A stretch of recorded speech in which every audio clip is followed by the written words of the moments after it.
Good afternoon. My name is Britton Shurley, and I teach English here on campus, and you are here for the end of the semester English 207 Creative Writing Reading. This semester, if you're not in my class, we focused on poetry. So everybody that's going to read today has written about 10 different forms of poems over the past 15 weeks. We've been doing a lot of reading, doing a lot of writing, and writing poetry is actually a pretty hard task if you haven't done it before. Standing up here and reading your poem in front of an audience is equally more daunting. So please give them some good attention. Our first reader today is going to be Amber Bass.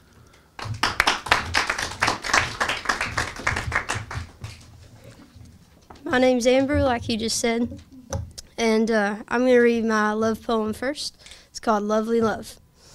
Love is something beautiful, a fragrance in the air. It calls out to you, reminding you of time you spent there. Love is a simple word with a meaning no one can understand. Love is a small kiss, a baby holding a dying grandparent's hand.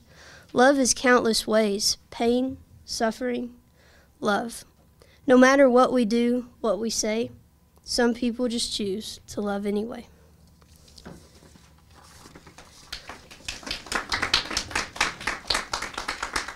And then my second poem is called Stop. Why can't you see what I feel? My words can't heal your hurt, and your hurt can never heal. So I stop. I stopped trying. Even when I said I wouldn't, I stopped. So now, maybe, you will hurt no more.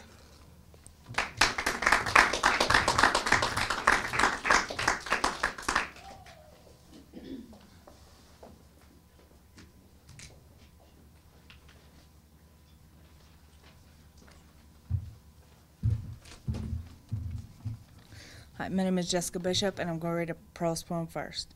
It's called Had to Cool My Feet. A pirate was walking down the beach in the nice, white, hot, and pretty sand. The hot didn't matter, for he wore his boots. The pirate saw something splashing in the ocean. He stopped and stared. A greyhound trotted up to the beach and said, "Had to cool my feet." The pirate looked at the greyhound, astonished he could talk. They walked together in silence a short time. A purple flash shot out of the sky. Only once and never again. The pirate and the greyhound stopped and looked at each other. When they looked back, they saw a herd of mustangs running straight for them. They both jumped into the ocean and were never seen again.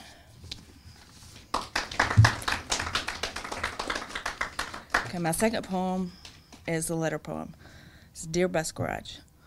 Sorry for the damage I inflicted. The ditches were in my way. Quite often I got stuck. Sometimes even before I let a child off.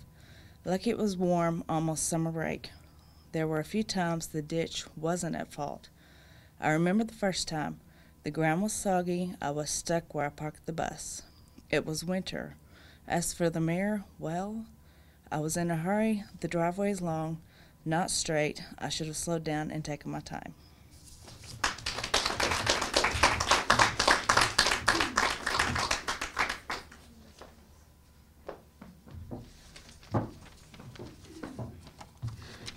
Hello, my name is Taylor Cartwright, and my first poem is a poem I wrote for something, I spoke for something without a voice. It's called Dandelion. I try so hard for you. I reach out a bright hand with my yellow smile. I wanting only to be called beautiful by someone who knows me. But the closest I will come are the grasps of children with flower on their lips.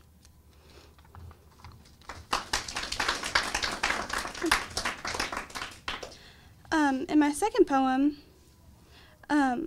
this is one of my most vivid memories from elementary school, and it's called Afraid to Divide. I remember watching the dread wash over faces around me, the white sheets of paper fluttering from one hand to the next, a shiny clean board as it waited patiently for the colors of our embarrassment. I remember the groans growing louder as each pair of eyes glimpsed down at the dark numbers on our page. The clinking of our names in her blue plastic cup, each eager to be plucked. I remember the panic hidden poorly beneath the surface, the confusion as the numbers formed a greatly foreign code. The fear which grew exploding when the timer broke the silence. A name, then mine, a race, a buzz. Shimmering greens atop a glossy white. Numbers filled half while the other is blank. That's it.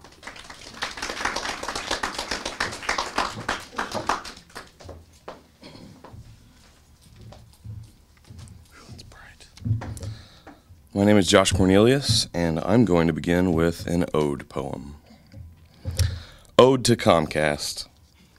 O Comcast, bringer of knowledge and Netflix, will your wonders never cease? Your connection speed is always as promised, and your automatic payment plan is totally beast. Had we not met, good witch of the wiki, my term papers at least would not be the same. Without Twitter or Tumblr, Facebook or Reddit, my social life would be stunted and lame. O Comcast, harbinger of lolcats and webcomics, I wish not but our rapport to persist and improve. And if you would but lend me your ear for a listen, I might ask a favor, a kindness from you. While your maintenance plan is the work of a master, writ with inked quill and hands most deft, these 3 a.m. outages oft leave me hanging and make Xbox Live feel like Xbox bereft. Thank you. And this one is a place poem. It's called Under Cover of Darkness in the Belly of the Beast, and it's not that serious. I'm the moon, come too close to her host, only to find the earth is made of 1,000 thread count Egyptian cotton.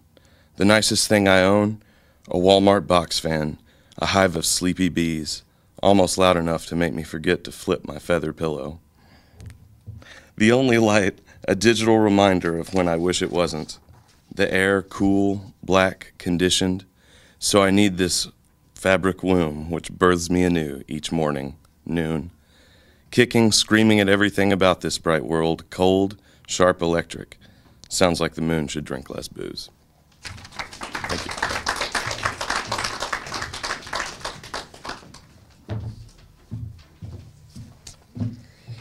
My name is Sarah Galloway, and I am also going to start with an ode. It is called Ode to the Shot Glass.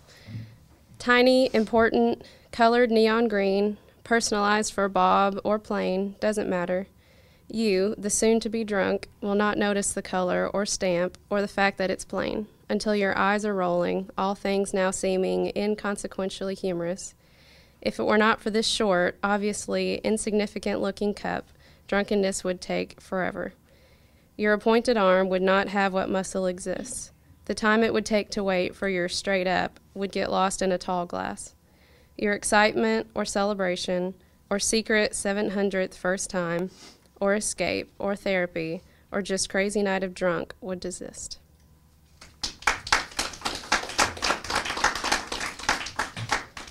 My second poem is a place poem called Imagining My Wedding at Sunset in the Middle of a Park. Head of red curls and face of perfection, only I can portray, still me. Lace drapes down my elegant silk train, maybe white or black, no, cream. Subject to fall, easy shoes a must. Soft ground, a bed of petals, grip on dad, see tears. Walk slow, smile at guests, not acquaintances, only those with open minds. This is not about beliefs or age difference, your opinion, it's purely about love.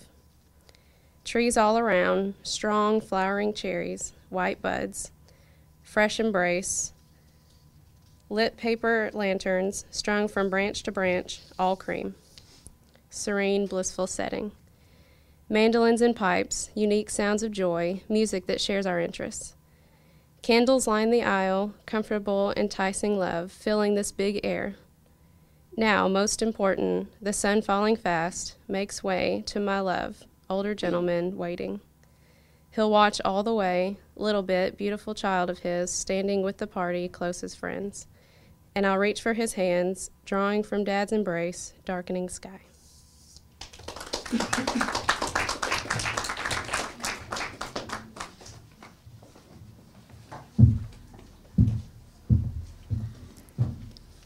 My name's Jordan Hunt, and I'm going to start with a place poem.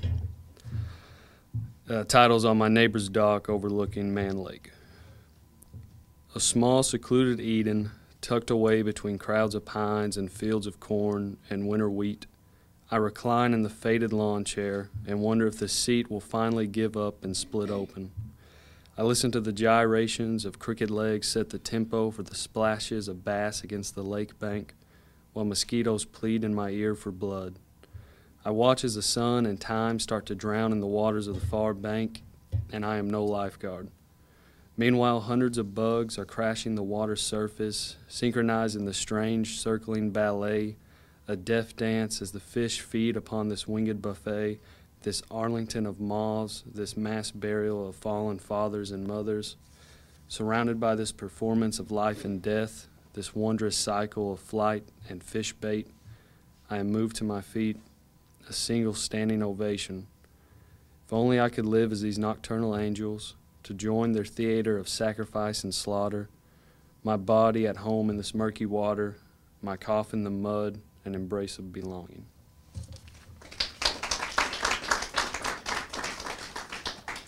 The second poem is a letter poem to Daniel Boone, and in it I more or less blame him for a lot of things that isn't really his fault, but that's how the title started and I didn't want to change it. Dear Daniel, what was it like to be unconquered? What was it like when the world was young and barefooted? When tales of wild engines were told, I bet your knees never trembled, I bet your hands never shook. When you were older and could walk your property for days, making no noise in brain-tanned buckskin, what was it like to be warmed by woolly worms at night? Wrapped in your buffalo robe, did it smell rank? Could you smell the miles of disappearing plains? Could you hear the howling of starving Indians? And when you found your land, did you court her slowly, always the gentleman? Or did you grab her with rough hands, lifting her skirts and thrusting your face in, breathing in the untouched musk? And were you blind to the stars' rebuke as you took her again and again without father's blessing, birthing your towns and settlements, leaving her belly scarred, her breasts sagging, and her forests and people raped away? Thank you.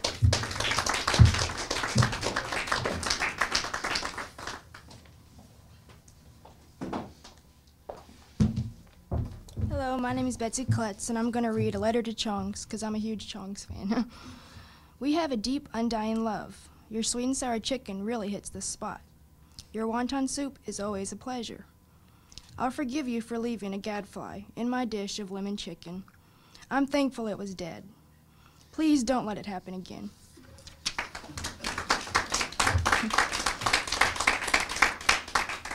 My second poem is called A Song to the End of the World.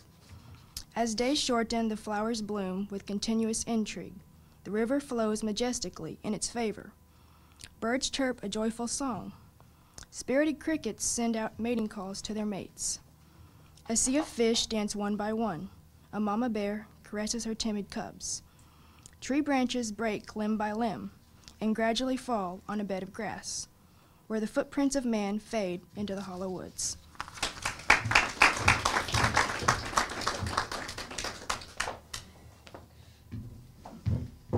Hi, I'm Jessica, and I'm going to read my list poem first. Taking orders in person or over the phone. Dressing burgers. Talking to coworkers about our days. Vacuuming the party room. Sweeping the dining area. The smell of fresh cupcakes. Customers such as Brett and Sue, they're my favorites, walking through the door. Wrapping the chocolate cookies and placing the cakes in the case. The same old nightly routine. Finally, when time comes, I can go home. Okay, and next is my memory poem. The startling call at 10:30 one late Monday night. The screams of my mom and the sobs of my grandmother forever play in my head. How can my little cousins handle something that I couldn't understand? The days drug on. Cards, roses, prayers, and food. Nothing could fill the void. Nothing could take the bullet back. Nothing could bring my uncle back. Nothing could change his father-in-law's rage that ended everything. My uncle was gone too soon.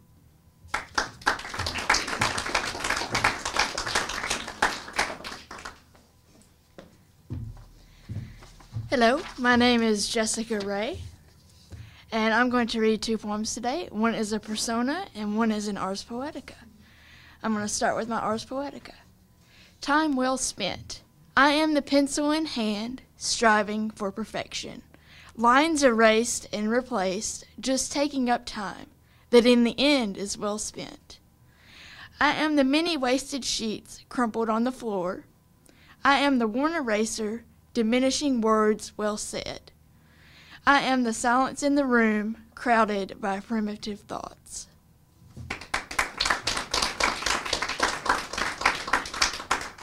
And the next one is a persona. Planner. I am the past, present, and future. January to December, planning out her every move. When to study and when there is nothing to do. The truth is, I am always there to remind her of lost thoughts.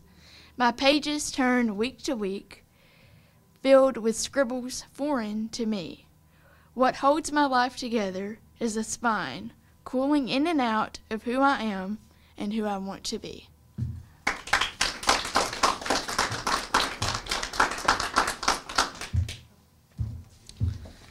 My name's Codi Slawson, and I'll be reading first a place poem titled The Battery, Downtown Charleston. I can never stop staring at those stacks of cannonballs next to the awesome cannons. I can't fathom the things they've destroyed, how things could have been. All of the houses I've grown used to seeing, each is magnificent. I hear they're some of the most haunted in the country. Could I write my imagination in a single line? Next to the battery, haunted souls might gaze at a forever moving, changing water, waves crashing over the brink. I see the spot from here, where I baited my first hook. Who didn't prick their finger the first time? After releasing the spool, I cast my line, deception, into that perfect spot. Hook, line, sinker. Was it the wind teasing my line? A couple bobs from the incoming tide? I could hear the palms behind me. My dad, he always cast more than he had limbs. I'd never seen someone reel in 2 successful catches, one in each hand. A breath, a cigarette, bait, and recast. Our record was 44 shark.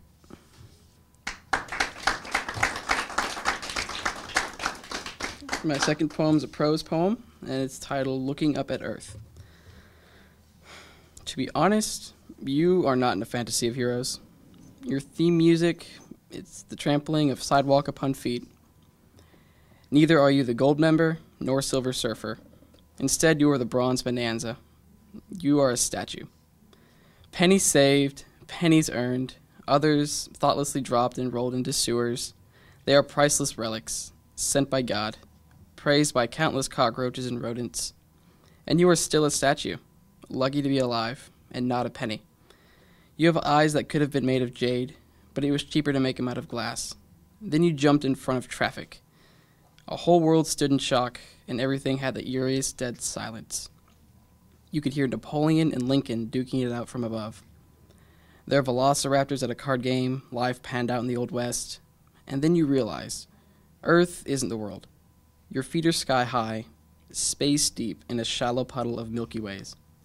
Your eyes reflect all the answers to all of the riddles. It's too bad you're nowhere to be seen.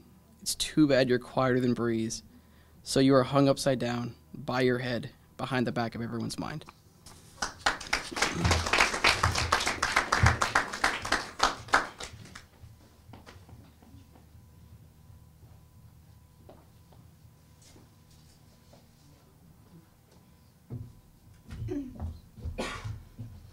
Hi, my name is April Whipple, and the first of my 2 poems was the place poem, I believe.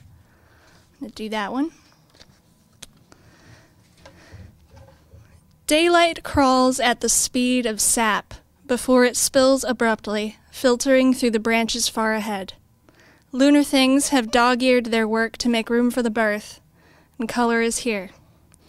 The dark is infirm, the day is young, and we have ridden the cusp from open to shut before we've seen it transpire. This raw panorama lies tepid and safe.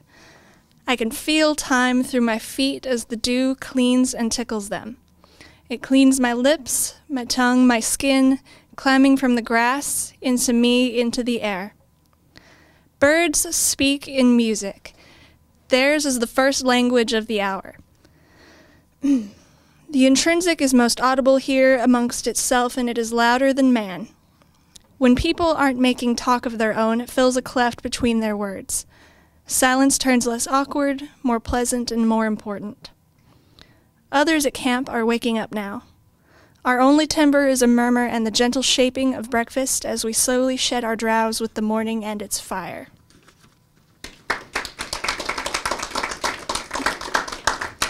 And then this one is my poem of description, and it's called North. Ice is warmth. It winds from earth to sight to memory, back to the core of the mind, the home of all. It mirrors what lies beyond a nest of woven thoughts. Soil is a machine, myriad gears shifting. A great freshness sets to work. The rasp of wind is a lesson, and I am a student of the secret dimensions of fire. I am decoding the arithmetic on display between the moon and the sun, though nothing is offered to solve. Day subtracts hours from the night, and a kaleidoscope is painted amongst each new equation with a series of clicks, each click the stroke of a brush. Wet hues collide, melt away from the plural, and then return into us. The book of sky opens. Depth and solidarity are in its pages, bound by a twine of water. It holds and strays. It does not. The harvest is driven, permanent and arbitrary. We will reap again the color, the white, the black. The end.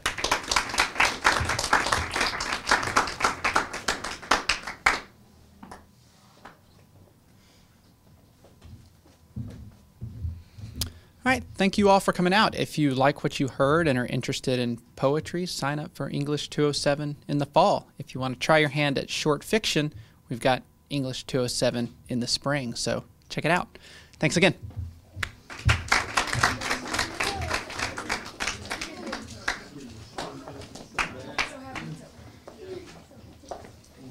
Somebody cast out?